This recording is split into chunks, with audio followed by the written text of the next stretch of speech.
Okay, this video is going to be called "Which Spread is Best?" because a couple of people recently have asked what is a good idea to figure out what's the best spread to use. So I've got 3 points that I want to make. One is a lot of people design their own spreads. Then I'm going to talk about the Celtic Cross, and then I'm going to talk about choosing one or an odd number of cards, and we'll get to that at the end. So the first point is a lot of people don't use a Celtic Cross or any other particular spread. What they do is they talk to the person about the question and then they design their own spread. And so they figure out, okay, we want to know, I'm going to use 5 cards here. Let's say we've talked about the question and we want to know what is the hidden factor. And so they might do like a 5-pointed star. So this is going to show us the hidden factor that we're not aware of. This one down here is going to show the subconscious problems that are operating. This one over here, let's say it represents a possible action that you could take. This one down here shows the actual outcome, and this one here shows the questioner.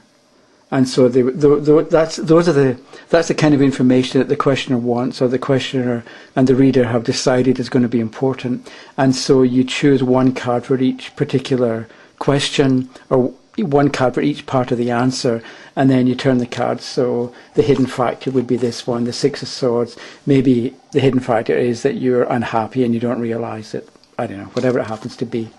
So a lot of people do that, and I don't. I don't. It's not my taste, and I actually prefer the structure that you get from a Celtic Cross and from odd number of cards as well. And I think you can probably figure out the hidden factor from a Celtic Cross, and I think any question you can come up with, for which you would choose a single card in a particular layout, I think you can actually get all that information from a Celtic Cross. And so from my position, I don't see the need to figure out a whole new design. But at the same time, this suits a lot of people. So if you're happy doing it, continue on with what you're happy doing. So if the question is, what's the best spread? I think in many ways it depends on how much detail you want. So if you just want a little bit of information, there's the answer. 6 of Swords reversed. Whereas if you want a lot of if you want a lot of information, then I think the Celtic Cross is the way to go. But it also depends on how much work you want to do or how much energy you have. Because somebody can say, okay, you've been doing a reading for half an hour, and then the person said, I've got one more question. Can you tell me who my daughter's going to marry? Or can you tell me who my son is going to marry?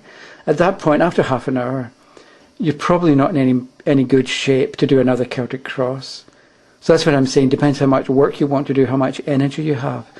So if you're tired, who is my daughter going to marry?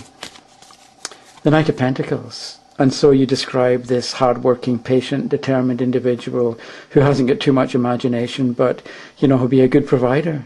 That's a good enough answer, and that's all you can do at the moment. Whereas if you want, let's say it's the beginning and that's the questioner's main question, maybe you do a Celtic Cross or some more detailed spread. I like let me just draw here. So in a Celtic Cross, we've got card 1 and card 2 go here across each other. 3 is the foundation. 4 is what's passing away. 5 is what may come. 6 is what will come. 7 is the questioner. 8, the influence of other people. 9 is hopes or fears, and 10 is the final outcome. Okay, so I like it because it's kind of like, partly because it gives you information about the past, the present, and the future. So the past is the foundation of what's passing away. And maybe to an extent it's the first card, because that's the present, but it also relates to the past in some way.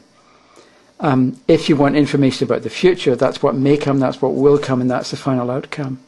So you get 3 cards all about the future.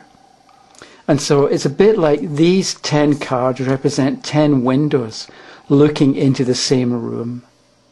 And so you could sort of be down here looking from the past into the into the room, you would look at these two cards and combine them and blend them, and that would give you insight on from the point of view of the past. If you want to look from the future, as if you're in the future and you're looking back at the question, you look at the 5th, the 6th and the 10th, what may come, what will come, and the final outcome. And look at these three cards and you look in at the question from the point of view of the future. And I think that's useful as well. If you want to look at it from the point of view of the questioner, that's the questioner, that's the questioner, and that's the questioner's hopes and fears. So these three combined or blended will give you more detailed insight into what the questioner is asking, what the questioner is really asking and they don't realize it, and so on. So I like the Celtic Cross, and I wrote down a word, multiplicity, and I think it's a bit like if you think of a song, any kind of song, you can play the melody one note at a time, and so with a Celtic Cross you can look at each individual card and do something with it. But in the same way that in a song you can have the, let's say, the right hand playing the melody and the left hand is playing the chords. So a chord is like 3 or 4 notes all played at the same time. And so depending on the chord, C major is sort of, I don't know how to describe it, normal. But other chords like minor chords and flat chords, you get a different atmosphere with them, a different mood. And so you can look, for instance, in a Celtic Cross, and you can look at each card individually. But let's say we've got, there's 1, 2, I haven't got room to do the whole thing here. But let's say we've got those, okay? And we want to look at the past. You turn over, let's say, the 10 of Batons and the 5 of Batons. And so you combine these two and you're sort of like playing a chord. So instead of looking at this 5 of Batons and separately looking at the 10 of Batons, you put them together and you've got a chord, you've got a certain atmosphere, certain kinds of activity by the blending of these two cards. And maybe one of them's upside down, because that's a slightly different story than this and this. And so it's the same suit, so the person has been doing the same kind of thing in the past. But you went from 5 to 10, so something has been doubled. Or the conflict that's shown here maybe has been resolved in some kind of a way with the 10, but it hasn't been resolved that well because you're carrying 10 Batons, but it's not a very efficient way of carrying them. Whereas if we had gone from, let's say, the 5 of Batons to the 6 of Pentacles, this looks like an improvement because you've gone from things conflicting with each other and things getting in each other's way to somebody in charge and handing out cash to people who need it. So this is a more balanced or a better situation, I would think, than this one, which shows things like competition and people getting in each other's way. So again, depending on the question, depending on what you want, this is possibly a better card than this one. So there's improvement. And you've gone from problems, let's say, you go from the 5 of Batons reverse to the 6. So there has been improvement. So if you look at the question from the point of view of the past, you can see improvement. And I like the Celtic Cross because you get a foundation card, and this is what you've got to build on, or what you can build on. So